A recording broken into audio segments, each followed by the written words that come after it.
Okay. Ladies and gentlemen,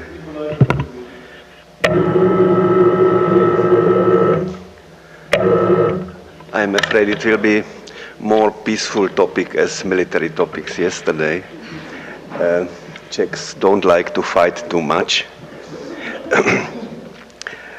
Before the Second World War, Czechoslovakia was one of leading countries of functionalist architecture, and you can find in Czechoslovakia buildings in all nuances of the international style, from very strong technocratic concepts till organic and poetic nuances of functionalism. In the theoretical debate, dominated dialogue between Karel Taige and Le Corbusier, where Corbusier defended in his open letter that architecture is not only science, that architecture is also and especially art.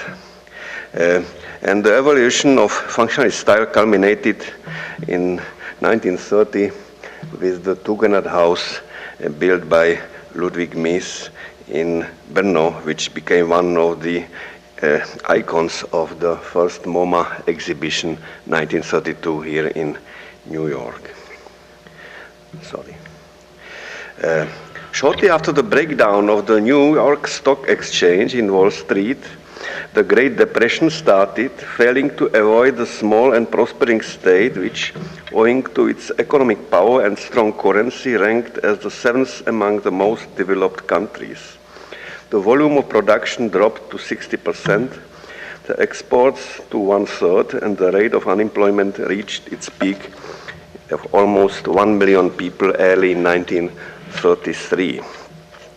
An association of Czech and Slovak intellectuals known as the Left Front, founded in the fall of 1929, and its 1932 born offspring, the Union of Socialist Architects, suggested through its chairman Jiří Kroha a new program, inviting its members during the decline of construction work to deal with theoretical questions such as the sociology of architecture and the urban planning problems.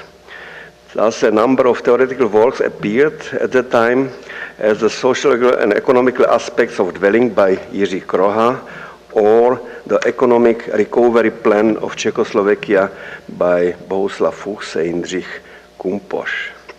The Great Depression hit the local industry so hard that in 1933, Vítkovice Steel Works offered its steel at such low prices that it could be used even in the constructions of small family houses.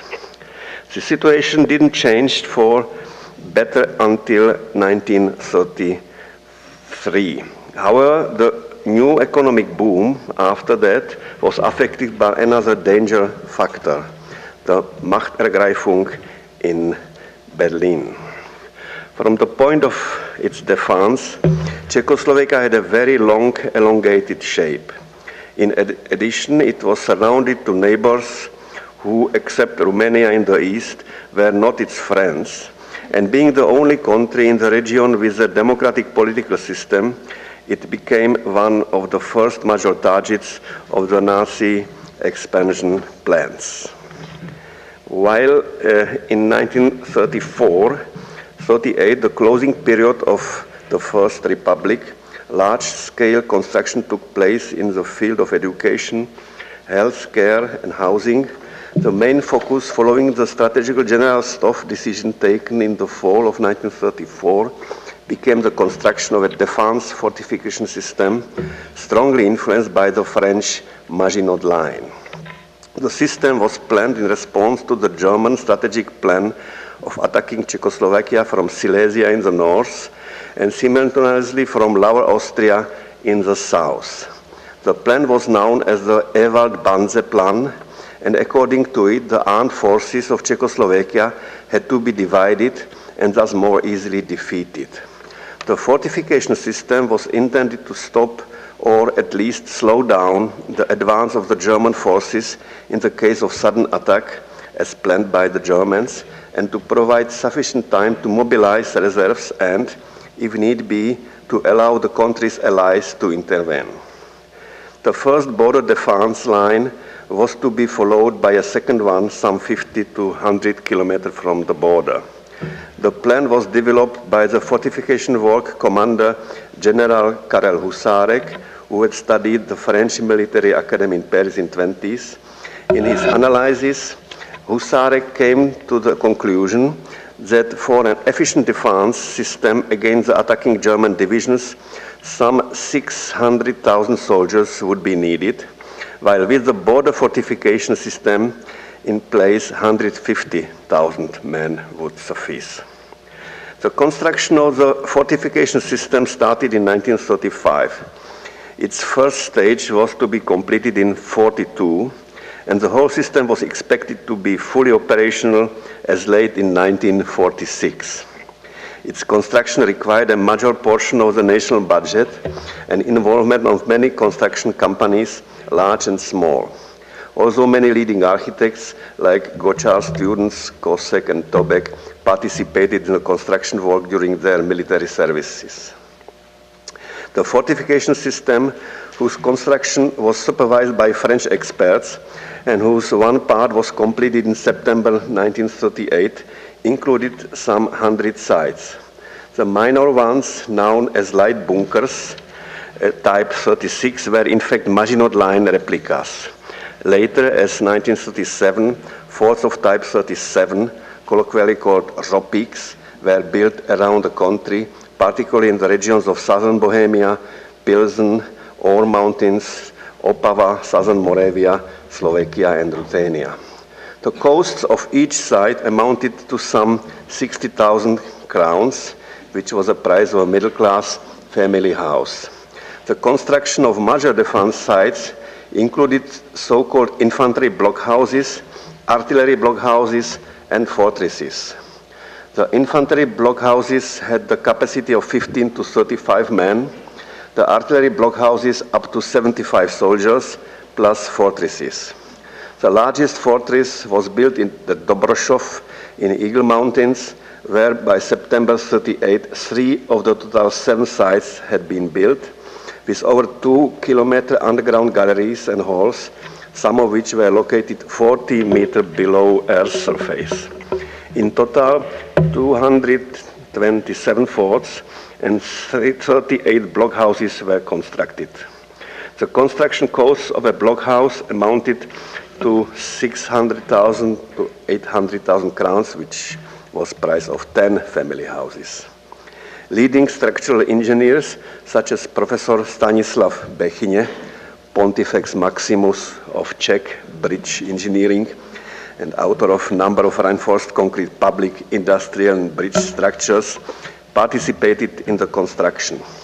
Bechyně, whose wife was French, maintained frequent contact with France, and it can be expected that he consulted the construction plans with his French colleagues. The construction of the border fortification was accompanied by additional military infrastructure sites like Central Military Hospital in Prague, Air Force Barracks, or Provincial Military Command designed by Bohuslav Fuchs in Brno. However, as a result of Chamberlain's appeasement policy and of the Munich Agreement in September 1938, the incomplete fortresses and military defense sites were never used, as Czechoslovakia had to cede the border regions in Sudetenland to Hitler's Third Reich. Czechoslovakia viewed the Munich Agreement as a betrayal of the country by its allies, and until now it has been a national trauma of surrender without fighting. The Avant-Garde Monthly Index of Brno quoted at that connection the writer Karel Čapek. The change of orientation doesn't mean any change of character. The change of borders doesn't by no means indicate that the nation has changed overnight too. The character of the nation is reflected or typified in the national ideals. No evidence can be found showing that our national love of both spiritual and political freedom has failed, that we have not with our hearts supported everything opposing violence and lawlessness or served any absolutism, intolerance, and suppression. The Munich tragedy and the annexation of Sudetenland had their consequences. Soon after that, Poland annexed the region of Těšín and Hungary the southern regions of Slovakia. The ultimate end of Czechoslovakia was a matter of weeks. On 14th March, the state of Slovakia was declared, and next day, the occupation of Bohemia and Moravia by Wehrmacht followed, and the Protectorate of Bohemia and Moravia was created. While the Czechoslovak pavilion at the World Fair in Paris, designed by Krejcar and conceived as a glass lighting cube above the Seine on 4 steel columns, showed a clear contrast with its modern design to the conservative concept of the Soviet and the German pavilions, and anticipate the high-tech movement 40 years before Raffinerie Pompidou had been built.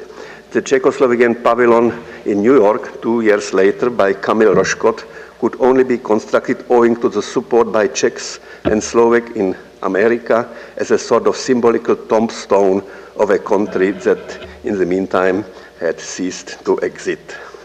Under the patronage of the Third Reich, in strongly limited territorial and economic conditions, the new state had to seek ways for its future existence, while the state of Slovakia became an ally of the Third Reich. For a limited period of time, the social program of housing, healthcare, and education could continue, mainly by completing projects started in late 30s, such as construction of blocks of small flats, schools, and hospitals. Following the expulsion of more than 150,000 Czechs from the region ceded to Germany, the urgent problem of their housing had to be solved, for example, by construction of housing estate in Prostějov, designed by František Kalivoda, who was delegate of SIAM in Brno. Due to the rapid sequences of events, some important projects generously conceived were not implemented, like hospital project for University Hospital in Prague.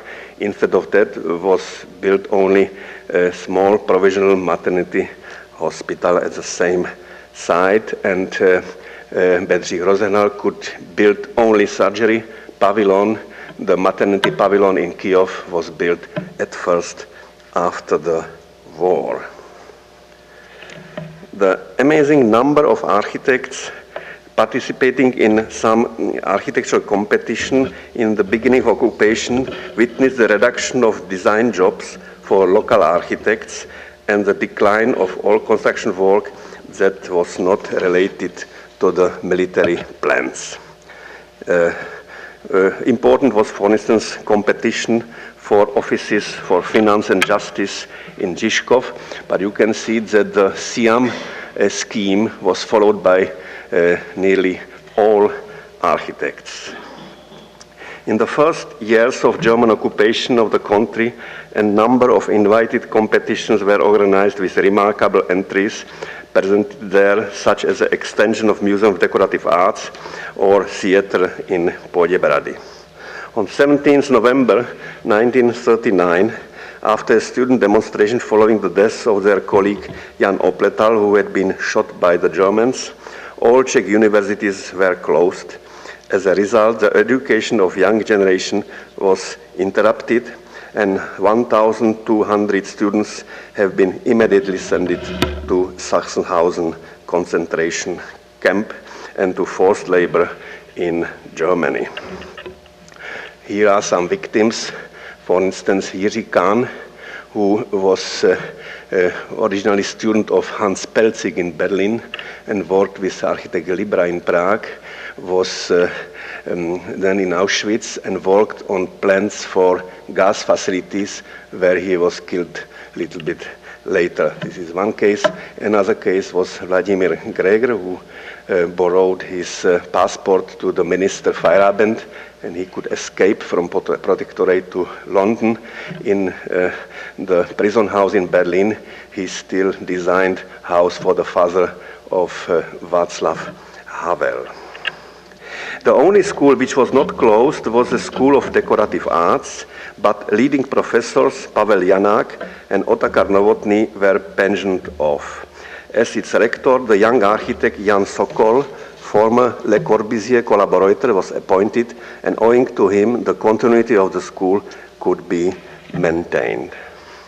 Construction work related to the lost traces of public contracts on small apartments, school and hospitals continued until early 1942, and also private investments with apartment houses or small factories, as you see on these pictures. In villas, you could see a shift from functionalism to vernacular architecture or organic architecture influenced by Scandinavian architects or by Hans Scharoun, as in these examples. In theater building, my father had a chance to reconstruct old gym for Czech theater, because Germans have taken the municipal theater in Olomouc only for German performances. On the other side, Jan Víšek, who won competition for National Theater in Brno, could finish plans with the support of Baťa company, but the theater was then never realized. Dr. Zdeněk Wirth was head of Department of Ministry of Culture and Education, and he supported the work of architects with competitions for farmhouses and villages, with using more folks architecture elements to avoid influence of German monumentality of Speer and Drost, as you can see, for instance, in the design of Antonín Kurial and Bedřich Rozehnal from Farmhouse Competition 1940. The Baťa company organized several competitions for invited architects for solution of important tasks like the central square in Zlín. Here you have 4 concepts of Gočár, Hruška, Gahura, and Bohuslav Fuchs in the year 1940, and a little bit later also competition for the church and Baťa Memorial. Again, they invited a lot of leading architects like Kamil Roškot, Jan Sokol, Gočár, or Štěpánek. Štěpánek and Roškot worked on that problem. You have here the second design of Roškot from the year 1943, and on the right side, Štěpánek's design, which remind me on the wonderful German Catholic church designed by Dominikus Böhm in Zabrze in Hindenburg, now in Silesia, which is one of the best masterpiece of Dominikus Böhm, and here you could obviously see the influence of Dominikus Böhm. And Jiří Voženilek, who was head of the urban department of Baťa Architectural Office, designed ideal plan for linear industrial city in 1940, and on that project have been based, on that principles have been based many projects for master plans of industrial cities for the Baťa company in Bohemia, Moravia, and also in Hungary. On the left side, you can see the project for Maltfy in Hungary, which was built in the middle of the war. Baťa company was commissioned to product shoes for German army in Caucasus, so special shoes. On the other side, the other part of Baťa company worked for allies. So this is one fact which we have to balance. Okay. Very important events have been exhibitions which tried to keep tradition with the pre-war culture of dwelling and with the culture of functionalist architecture. Czechoslovak Werkbund, reduced during the war as a Czech Werkbund, organized 4 exhibitions supporting furniture business and showing good examples of furniture of middle-class housing.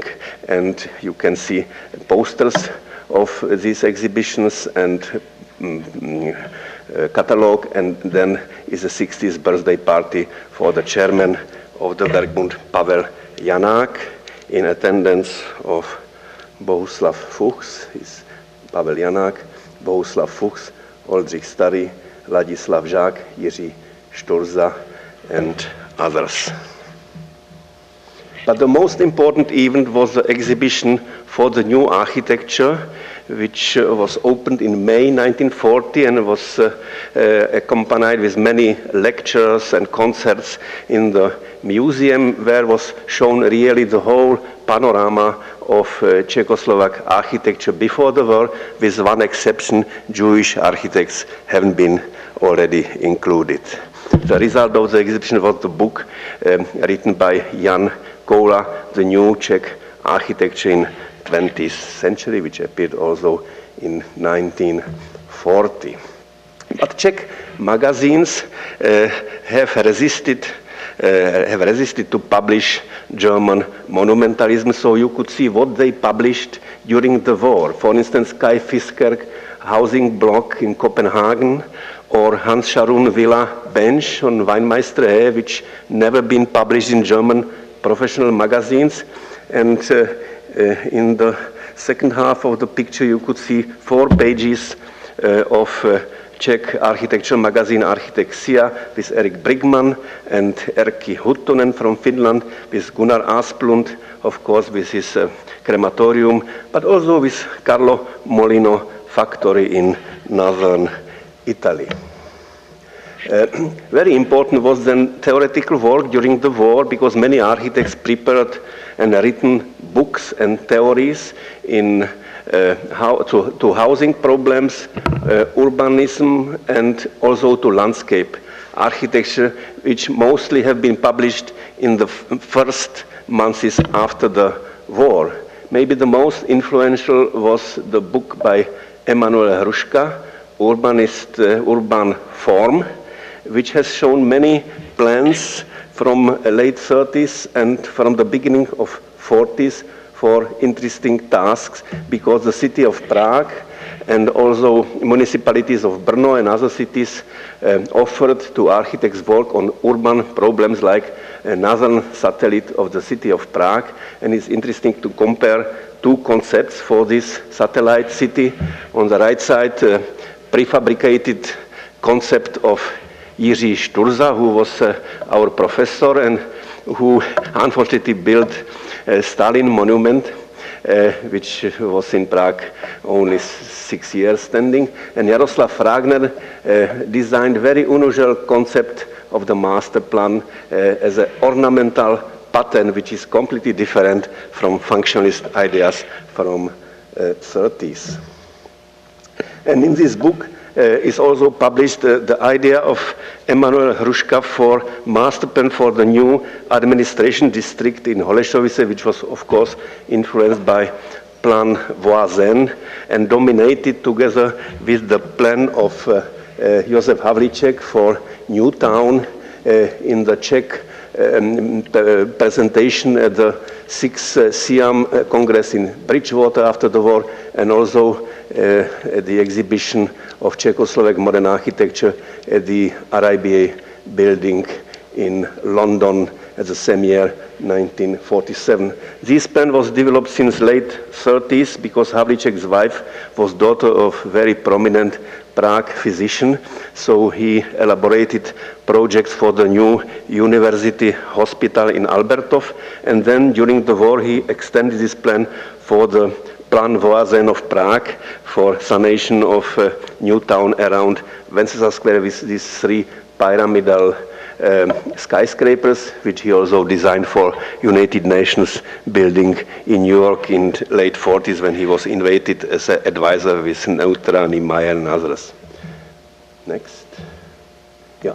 Then at the end of the war have been also organized several competitions for crematorium buildings, like these two, and you can see that it is really different from German monumentalism. I think that the design of Havlicek, who won 2 competitions for crematoriums in Kolín and in Slaný, that his designs are more connected with later crematoriums which designed Viljo Revel in Finland in late 50s. And Jindřich Kryse also looked for another type of monumentality in his entry for crematorium in Třebíč.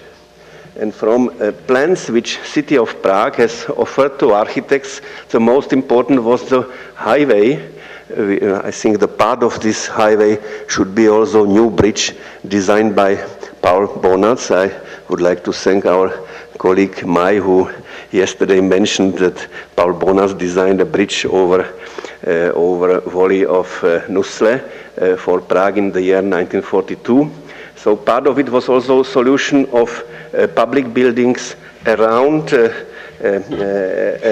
this highway through Prague, as for instance the new rail station as a blob architecture of 1940s, designed by Pavel Smetana, who also won competition for the extension for the Museum of Decorative Arts with somehow Corbusier monumental style of 40s or late 40s or 50s.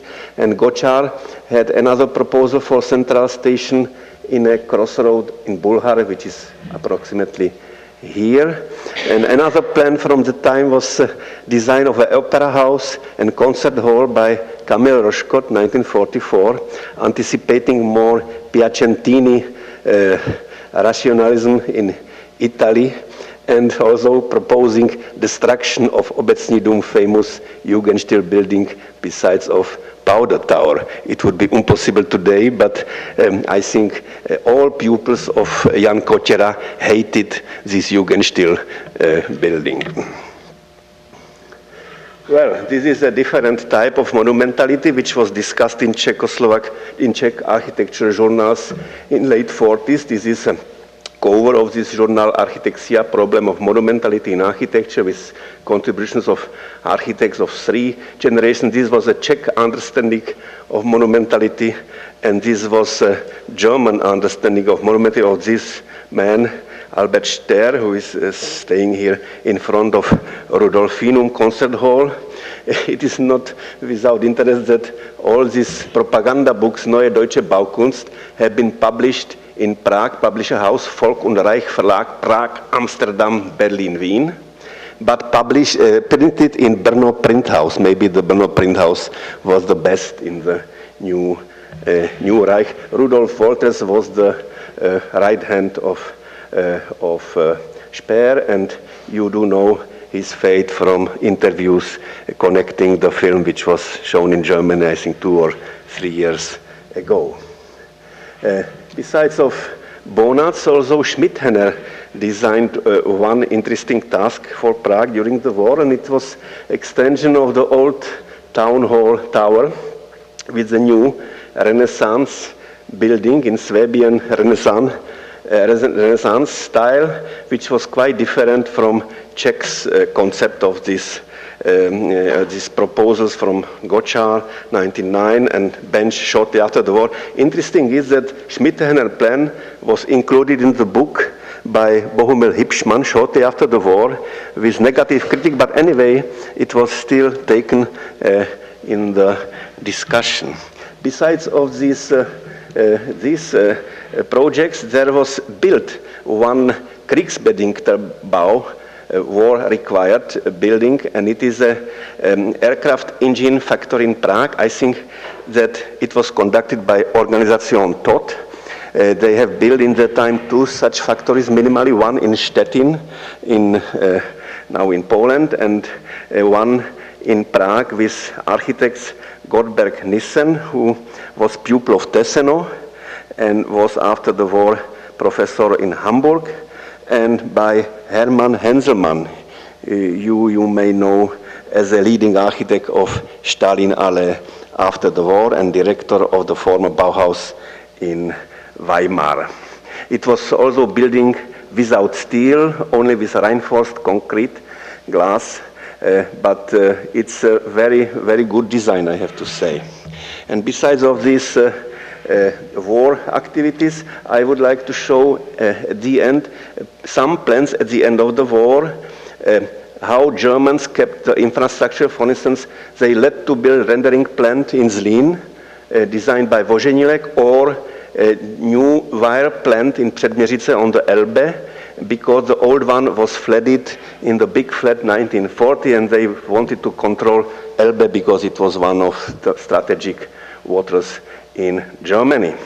A very rare thing is this plan, because it shows that although some architects, Czech architects, have been forced to work on master plans and projects for provisional housing estates and shelters at the end of the war for the returning German forces and for the returning refugees from Eastern Prussia and Silesia, like this plan by Adolf Bench, which was not executed. But I like very much this design of Jaroslav Fragner for House of Culture in Kolín, because it's showing Fragner's sense for abstraction, like in Terrani work in Italy. It's very unusual in Czech architecture. And finally, I think at the end of the war, Bedřich Rozehnal developed very beautiful master plans and schemes for building of schools and hospitals, like this Institute for Radiotherapy, which was somehow principal for his big projects of hospitals which he erected after the war in Brno, and also projects for Bratislava University Hospital. I think he was very impressed by Tecton and Lubetkin's scheme for Finsbury, which was built just before the war, and he worked on these principles, which have been then part of his great masterpieces in late 40s. Besides of these official contacts with German architects, I would like to mention also some positive relations. It's interesting to know that also Hermann Matten, leading German landscape architect, served during the war in the Prague Institute of Planning and became friends of Czech architects of his generation. Jan Sokol was a pupil of Corbusier. Jindřich Kryse studied 1 year in Berlin with Hermann Jansen and Heinrich Tessenov. Adolf Bench was one of the best students of Gottschall, like a little bit younger Emanuel Hruška.